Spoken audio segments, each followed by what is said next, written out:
Hi everyone, welcome back with one more new blog. तो पिछले कल मैंने आप लोगों के साथ शेयर किया था कि हम दिल्ली एयरपोर्ट में पहुंच चुके थे और जैसे ही हम एयरपोर्ट पहुंचे तो अब मैं आप लोगों को आगे की जानकारी देता हूं यहाँ से।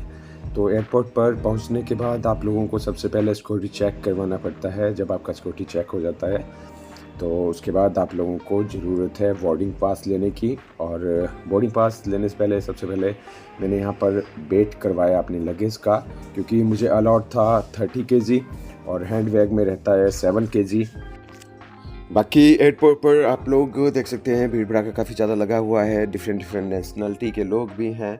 और हाँ, एक बात मैं ज़रूर कहना चाहता हूँ, जो भी आप लोगों को एयरपोर्ट पर मतलब थोड़ा सा फ्रेंड वगैरह बन जाए, आपके साथ अटैच हो जाए, तो ज़्यादा अटैचमेंट भी नहीं रखनी है, क्योंकि उसकी जो दोस्ती है वो यहाँ से डिपार्चर से अराइवल टाइम तक ही है। जैसे ही आप अराइव होते हो नेक्स्ट कंट्री में, तो हो सकता है उसकी कहीं और पे जॉब हो और आप ऐसा ना सोचें कि वो आपका साथ देगा आगे तक, जहाँ पर आपको छोड़ के आएगा आपके रूम्स वगैरह में। तो थोड़ा अपने कंधों पर भार ज़्यादा रखें, क्योंकि चीज़ों को समझना पड़ेगा आप लोगों को, क्योंकि यहाँ जिस भी कंट्री के लिए आप जा रहे हो वहाँ पर आप लोगों को अपने बलबूते पे ही हर एक चीज़ को हैंडल करना पड़ेगा।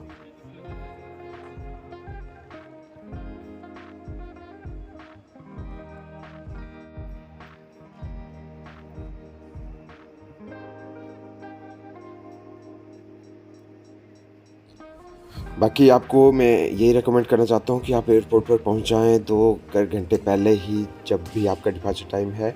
और जिस भी एयरलाइंस के साथ आपने मूव होना है आगे के लिए, तो इस तरह से उन एयरलाइंस का सिक्योरिटी चेक रहता है। आपके बैग्स को कुछ इस तरह से रखा जाता है। और फिर अब टाइम हो गया था हमारा रिव्यू बोर्डिंग पास के लिए, तो यहाँ पर हम बातचीत कर रहे थे इनसे। इन्होंने हमें बोर्डिंग पास दिया यहाँ से।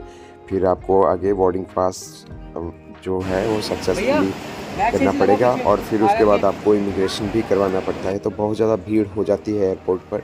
फिर ऐसा ना हो कि जो आपका डिपार्चर टाइम है आप फंस जाएं इस भीड़ में, और आपकी जो एयर जेट है वो मूव हो जाए, आपका एयरप्लेन वगैरह, तो वो इंतज़ार नहीं करेगा आपका। तो तब जाके मैं ये रेकमेंड कर रहा हूँ कि आप टाइमली पहुँच जाएँ एयरपोर्ट पर और सभी की सभी चीज़ों को हैंडल करें। लाइक आपका बोर्डिंग पास हो गया और इमिग्रेशन हो गया, ये सारी चीज़ें आप लोगों ने फिनिश कर दी। तो उसके बाद एक नीचे वेटिंग रूम रहता है, और उसके बाद आता है आपका एयर जेट, और फिर आपने बैठना है उसमें।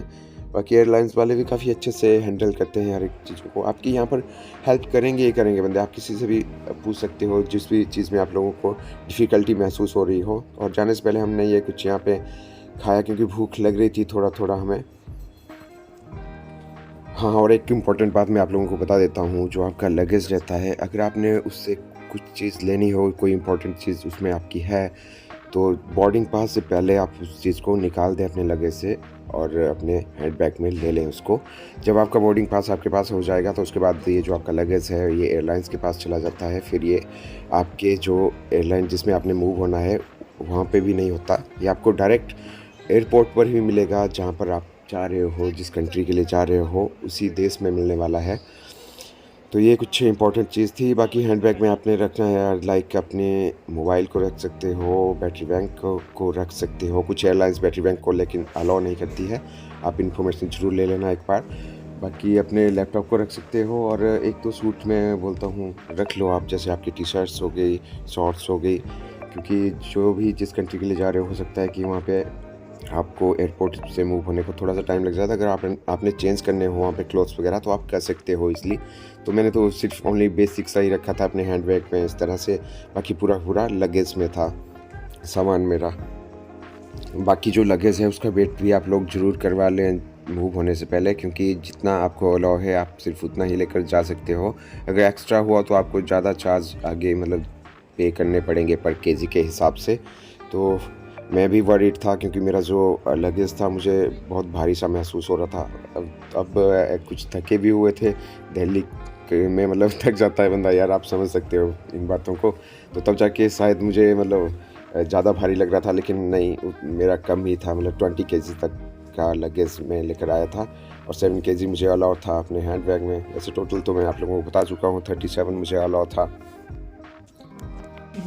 बाकी बस क्या, फिर उसके बाद बोर्डिंग पास से के बाद इमिग्रेशन करवाया, और फिर हम जा रहे हैं अपने एयरलाइंस की तरफ। और अपनी एयरलाइंस हमें सामने दिख ही रही थी, तो एक तरह से हैप्पी मोमेंट भी था, थोड़ा-सा इमोशनल भी हो रहे थे कि अपनी कंट्री को छोड़ के आ रहे हैं।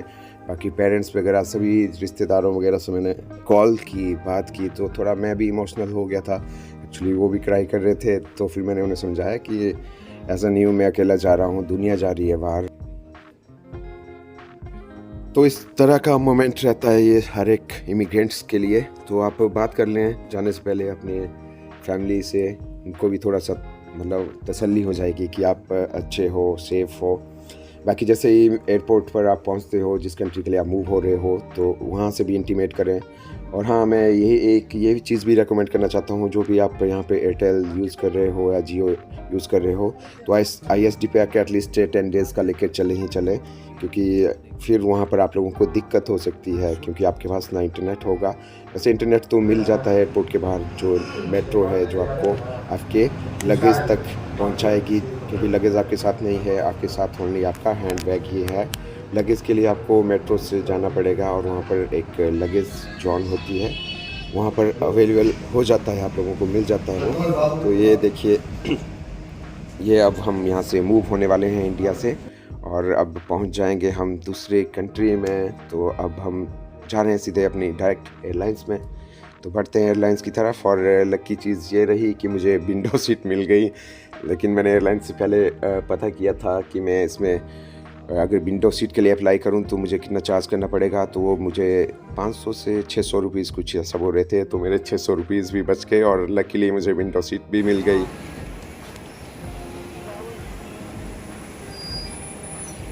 तो कैसा लग रहा है आप लोगों को अभी तक ब्लॉग? आई होप अभी तक आप लोगों को पसंद आ रहा होगा। बाकी कोई सुजेशन होगी आपके पास तो वो भी आप लोग अपनी सुजेशन का ज़रूर रखिएगा। कमेंट बॉक्स के थ्रू आप लोग कमेंट कर सकते हो मुझे, मैं डेली बेसिस पर रीड करता हूँ आप लोगों के कमेंट को। तो आप सुजेस्ट भी कीजिएगा, कुछ चीज़ों की कमी चल रही है चैनल के ऊपर तो बताइएगा मुझे ज़रूर। तो अभी हम बैठ गए हैं एयरलाइंस पे, तो कुछ इस तरह का चल रहा था यहाँ तक। बाकी जैसे कि मैंने आप लोगों के साथ प्रॉमिस किया है कि आप लोगों को मैं जॉब्स के रिगार्डिंग अपडेट दिया करूँगा, तो मैं मेरे से जितना हो पाएगा ऑनेस्टली बता रहा हूँ आप लोगों को, फुल ट्राई रहेगा मेरा। मैं भी यही चाहता हूँ कि एजेंट्स वगैरह लोगों से बचें लोग, जो भी डायरेक्ट मतलब कंपनी बेस्ड ईमेल्स वगैरह रहेंगी वो मैं आप लोगों को शेयर किया करूँगा। आप लोगों ने जस्ट बढ़िया अपने सीवी क्रिएट करके रखने हैं। और हाँ, जिस तरह का आप लोगों को वर्किंग एक्सपीरियंस है उसको एक तरह से अच्छे से बना के चलें। सबसे पहले आप लोगों का नाम, एड्रेस वगैरह होना चाहिए, उसके बाद आप लोगों की एजुकेशन, और उसके बाद आप लोगों का जो वर्किंग एक्सपीरियंस है। तो इस तरह से एक सिंपल सा सीवी बनाइए। सिंपल होना चाहिए सीवी, बट थोड़ा प्रोफेशनल टाइप में होना चाहिए, ताकि जो आप लोगों के सीवी को टच करे वो थोड़ा सा महसूस करे कि नहीं, बंदे में कुछ ना कुछ बात है हटके।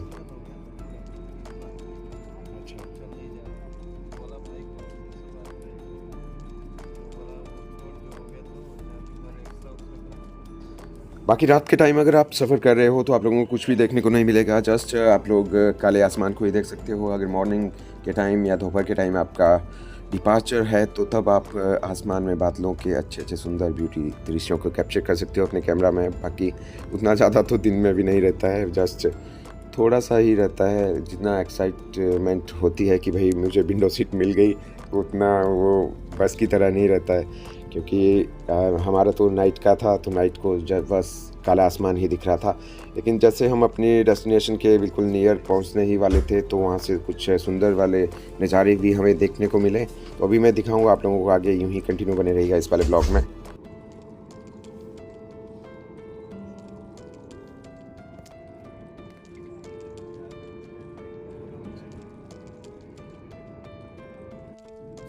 तो आसमान से कुछ इस तरह का नज़र आ रहा है दुबई। तो कैसा लग रहा है आप लोगों को? अच्छा लग रहा है ना? मुझे भी बहुत प्यारा लग रहा था।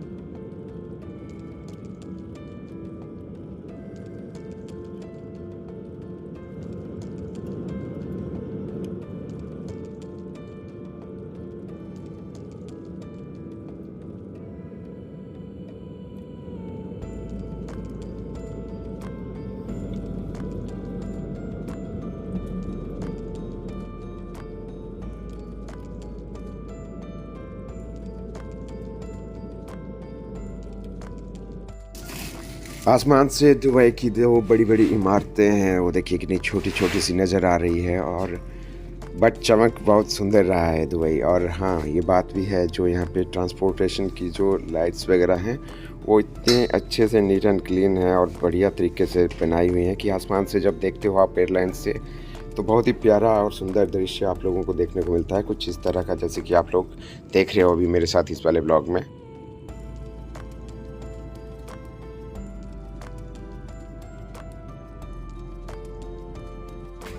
तो लो जी, हो गई लैंडिंग अब विदेश में हमारी और पहुंच गए हम दूसरे देश में।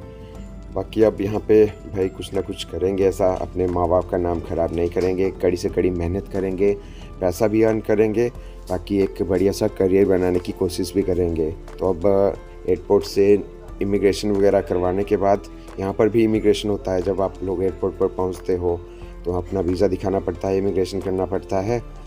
और बस उसके बाद यहाँ पे हम बैक साइड से, ये मेट्रो थी, ये हमने ली। अब हम जा रहे हैं अपने लगेज को लेने के लिए, तो लगेज वाली साइड को ही जा रही है ये मेट्रो। तो लगेज भी उठाते हैं और फिर निकलते हैं अपनी जो फाइनल डेस्टिनेशन है, अपनी कंपनी वगैरह की साइड को। तो कुछ इस तरह से रहता है पूरा का पूरा। तो कैसा लगा ब्लॉग, सपोर्ट जरूर कीजिएगा, लाइक शेयर सब्सक्राइब भी जरूर कीजिएगा। मिलेंगे नए ब्लॉग के साथ, तब तक के लिए बाय बाय, टेक